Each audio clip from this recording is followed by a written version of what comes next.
So I'm a bass fisherman. I love fishing, and I always go out on this lake, Lake Congamond.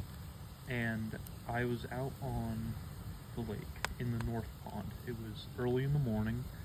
Sun had come up, so it was bright out to some degree, and I could see clearly.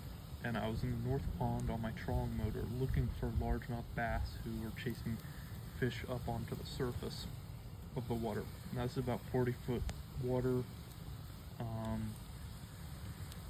So I'm scanning, looking for anything surfacing, and I see something surface, and I immediately don't know what it is. And so I'm a little curious, because it's clearly not a bass, it's just sitting there swimming on the surface, and I start moving over to it.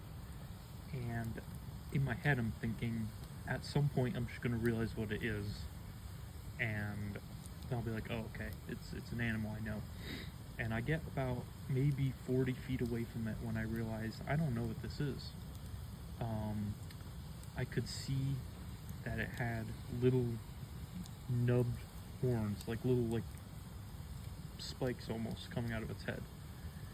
And I could see a little bit of the top of the head. And this thing is, it's casually swimming, and it starts swimming a little faster, like about the speed of my trolling motor, keeping that 40-foot length away from me.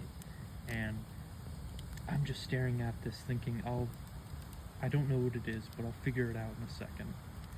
And I get pretty close to it, maybe 35 feet, and I can start to see this thing isn't just the head. It's got a body behind it.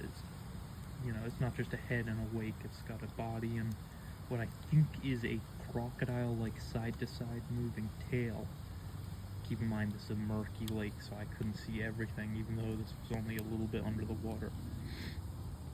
And I follow it for maybe 10 seconds more after that, once I realize this isn't an animal that I know, and it isn't a crocodile either. And I'm very aware of the crocodile and alligator head shape, and this wasn't one of them. And after 2 seconds later, it just dove underwater. It sort of went under like Jaws goes under in the movie, when his fin just slowly slips under the water. And I still think it's weird that from the time that I noticed it surface to the time that it went underwater, if that thing had a nose where an alligator or crocodile would, it never stuck that above water.